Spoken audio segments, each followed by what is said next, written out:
Well, welcome everyone to our latest Insight interview with Site Leaders Connect. I'm excited today. We have Sean Arnold with us. Sean, can you introduce yourself to us and let us know why you chose to become an educational leader? Uh, it's a strange. I don't think I chose to become an educational leader, honestly. Uh, I'm sure shortly that what that means is that's our citywide special education district for students with, let's say, more intensive challenges and longer IEPs. But I don't know that I chose to be a leader. In fact, I don't think I didn't want to be a teacher to begin with, honestly. I'll tell you the short version of that story. It's so I had some good teachers. I had some really great teachers when I was growing up, but I had a lot of really bad ones too. Ones that were either boring or indifferent.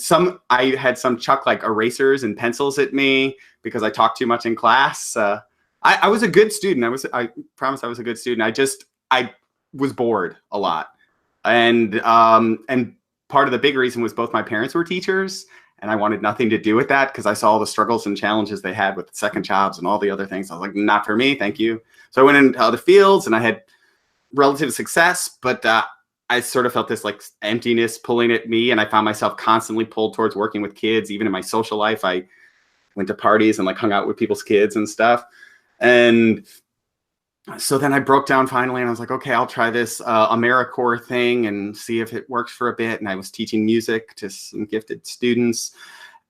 And then there's a thing called Teaching Fellows in New York City, which takes people from non-teaching fields and pulls them in to become teachers.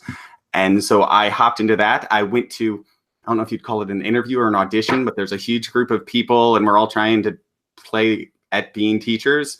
And I sat through a whole bunch of really boring, like lecture-y sort of things. And I was like, I'm going to be really exciting. And I'm going to take all these cynical New Yorkers and I'm going to teach them to play a song on the recorder. And because I was a musician and I played a lot of music and that's what I worked with the kids. I started out as a music teacher. And so I brought these in and within like 5 minutes, we were jamming together and we were playing a song and everything was awesome. I'm like, I'm meant to do this. This is the purpose for my life. Then one of the proctors or leaders comes up and it's like, thank you very much, but this isn't what we're looking for, and sent me on my way. Oh, bummer. I was like heartbroken. And I was like, oh my gosh, I thought this was what I was meant for. And I wallowed for a little bit, but somebody reminded me, you can try again. And I did like a super boring quadratic equation lesson, put my head down. And I know it was boring because it's the exact same lesson like 3 other people in my group did. Not that I have a problem with quadratic equations. You're perfectly adequate. Come on board. And so I had in my mindset, and at that point I had cut my hair short because it was really long. So I thought I'd be normal wear a suit, cut my hair short. And okay, so I gotta stay down the middle. Got to be like boring and concise. But I did make one choice to work in District 75, and I realized very, very quickly that regular stuff wasn't going to work with these kids. Like we needed all sorts of resources. Because teaching down the middle doesn't cut it at all. You get none of them. And so I guess I started to become a leader, as we'd say, because I just started to pull information from everywhere I could. And whether it was playing games or whether it was digital media or whether it was accessible technology, I was going to try it. And then I guess I tried to do it with just being cool in my classroom. People started to notice, and other teachers and the administration, and wanted me to share more with other teachers. And more recently, I've been asked to share citywide and district-wide, even though it's sort of out of my comfort zone. It's not like I don't want to stand on a soapbox and talk about it. I just want to be in my classroom, like playing fun games. But I guess the short story is there was a vacuum and there was no leader in it. And so then I got sucked into it because I was willing to fill the role, more or less. I like it, but that's great because what that shows is that you're passionate about what you do. People see that. And so I hear that a lot from people that they kind of accidentally became a leader, so to speak, right? But that really, I think, shows that you must be doing something right if others are asking you to share. And thank you for sharing with us as well. So I like how you talked about teaching down the middle doesn't work with your students. And I myself was also, when I first started teaching music as well, I was told. Oh, you started with music. That's I did, yeah. And so I was told to teach to the middle because that's the easiest way to start, right? and since then have learned that we really have to teach to the edges and such. So I'm wondering if that experience has led you to have such a passion for digital accessibility, which is, I know, what you're going to talk about today. So what are some things that you can tell our listeners about digital accessibility, resources that they can use, the way it's impacted student lives? I mean, on a shorthand, the way it impacts students, here are my big things on what technology should be in a classroom. It should, step one is all about knowing your students, and that's everything and where we begin. So like anything you should do, you got to know the kids, and that doesn't just mean like academically where they stand, but like personally, emotionally investing in them, because you can't know exactly how to reach them and what their needs are and how to differentiate and how to personalize it and how to make it accessible if you don't know them. So that's step one. But then it's about design or universal design for learning and designing with that user in mind. So on a shorthand, it would be, if you're teaching a kindergarten class and you're bringing in an interactive display or something, you don't put it 5 feet off the ground because it's not going to be very interactive for these little bitty kids. I've seen that, though. Right? Yeah, exactly. But not enough thought is put into that. And then you've got to figure out, okay, well, what's the design that we got to do to fix that problem? Is it a step stool? Da, da, da. In the real world, for people to relate to it, I think everybody knows like the crosswalks, right? And there's the slanted crosswalk going down with all the little yellow bumps on it. And not everybody knows the whole story behind that. And obviously the slanted part is for people in wheelchairs, right? And the little bumps are actually because once they put the slants in, people who are visually impaired didn't know where the end of the sidewalk was to stop them from walking out into traffic. But it's not just for them. It doesn't just benefit them. It benefits like the mom pushing her stroller with her kid in it, and it benefits the people pushing a cart full of groceries or a cart full of laundry to the laundromat. So it's, even though it's specified for that user, it actually ends up benefiting a circle of people. And one of the things I have to constantly say, and I hate that I have to say this, is that technology is not cheating. And so that for certain students, even if it's a simple tool like speech to text, text to speech, etc., or whether it's totally reinventing the way literacy is done through digital storytelling, or the way that math is taught through like 3-act math and visual media, it's not that you're giving these kids an easy out. It's not that you're cheating for them. Like, why do we suddenly say that the story of Ulysses is of greater value than, say, Schindler's List, right? Just because it's a movie. No, they're both powerful stories that tell us about an amazing thing. And in a modern context, Schindler's List is probably more impactful because who's reading Ulysses, right? So the fact that the child is able to tell their story right, or who actually doesn't have verbal communication and speaks through an assistive technology device, maybe it's an app on an iPad, which is a whole huge change, I mean, in terms of assistive tech, because we've come a long way from having these big boards they used to have to talk that nobody wanted to carry around and cost like $10,000 and no kid wanted to use because they felt embarrassed. But everybody wants to hold an iPad, right? And I feel like a normal person just tapping on an iPad, but here's me communicating with you, and I feel cool like it. Also, we see a lot more stuff in media with people with disabilities, and that helps. I think one of the, oh no, go ahead. What were you gonna say? Oh no, I like that. I like that you say technology is not cheating. Yeah. So I know there's a lot. Where can people find these resources? What if I'm someone that does it? Like, how do you find resources? Do you Google it? Do you like go on YouTube, or you connect it on Twitter? Like, how do you find these things? I think part of the struggle, and one thing I've realized very recently, is that even people who are knowledgeable in education and knowledgeable in educational technology, there's a dearth of knowledge in terms of accessibility within that technology, so that even people who are like, oh, I got my Chromebook and an iPad, don't know like all the basic accessibility features built in that are available, not just for the blind student or the deaf student, that are built-in operating system accessibility, which is where you want to start with any device that you're using, because those are always will work with whatever you're doing in the classroom. So some of those are simple magnification for the kid who's struggling to see something in the back of the class, or maybe simply making something multimedia so that it's physical and visible. And one of the best ways, and this is not an easy change, is adapting the entire structure of the way you do learning in your classrooms on learning, and interactive rather than, the sort of sit back and listen model of teaching.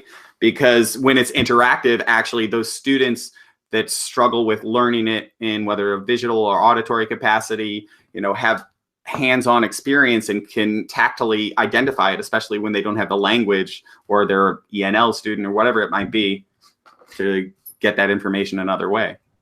Yeah, absolutely. So you talk about where to ultimately, find it.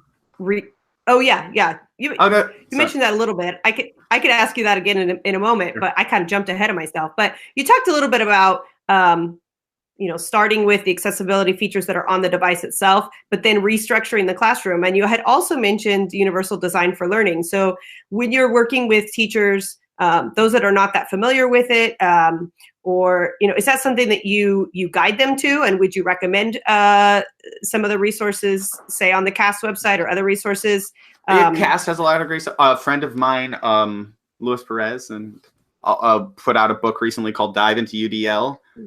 I highly recommend. I like the way he actually structured that book, because it's not just like, let me tell you a story about universal design, but it's actually like snippets and how-tos inserted throughout it.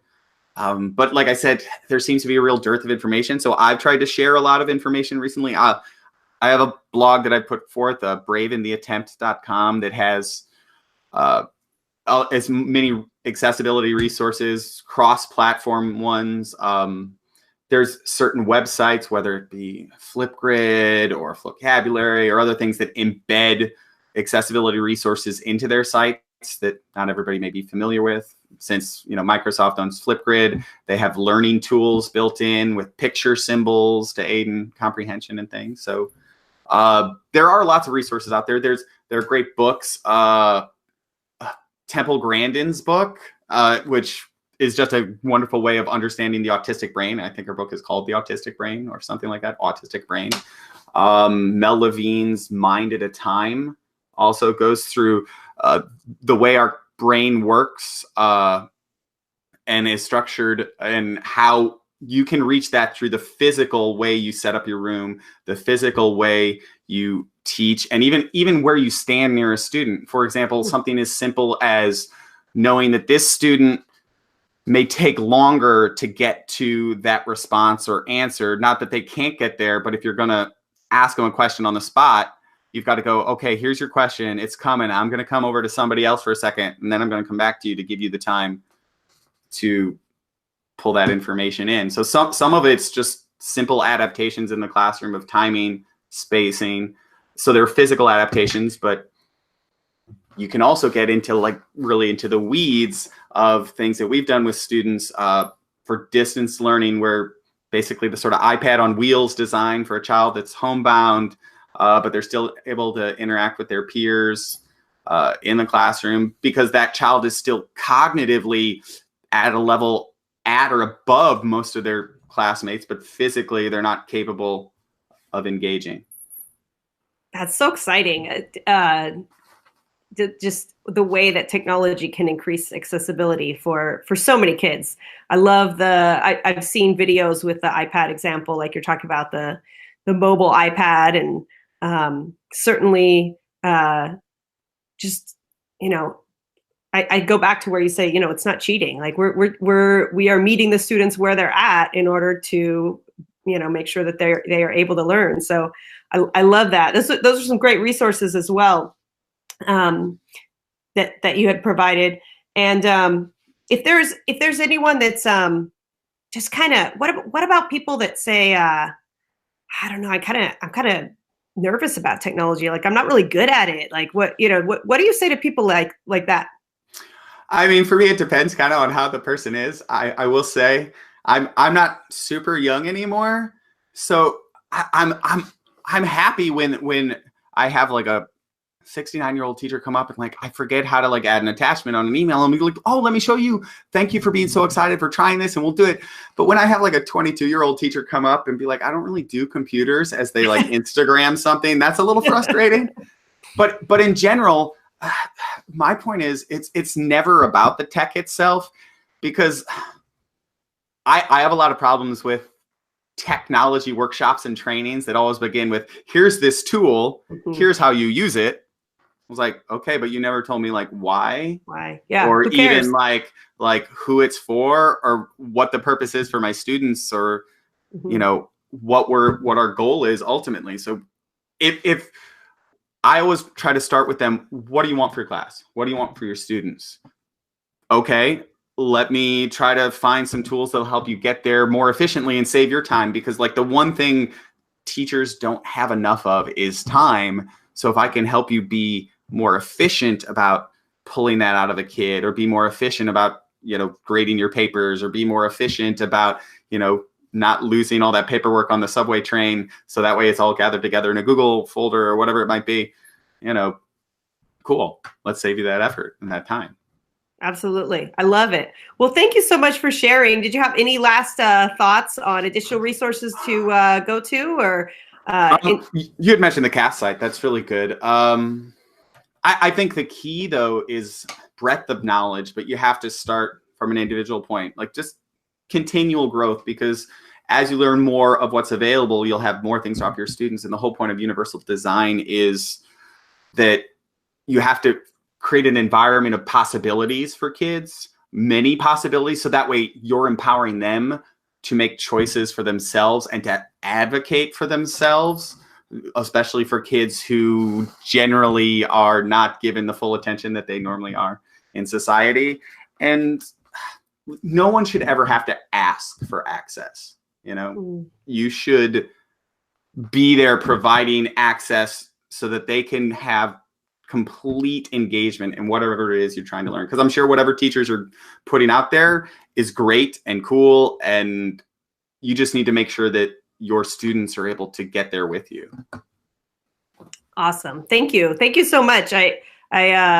I love, you've got some definite nuggets of wisdom there. I love that you say that a student should never have to ask for access. That's great stuff. And again, I know the ultimate goal of universal design for learning is creating expert learners. So like what you talked about, empowering students to be able to choose those options themselves and to have that access. So thank you so much, Sean, again, for sharing with us. Thank you for having me. Yes, and be sure to follow Sean on Twitter, which you'll see in the description on the video here, and definitely check out his blog as well. And check out www.siteleadersconnect.org to get all of, there's a searchable database of all sorts of great people to follow in our network. So thanks again, Sean, and we wish everyone a great day. Take care.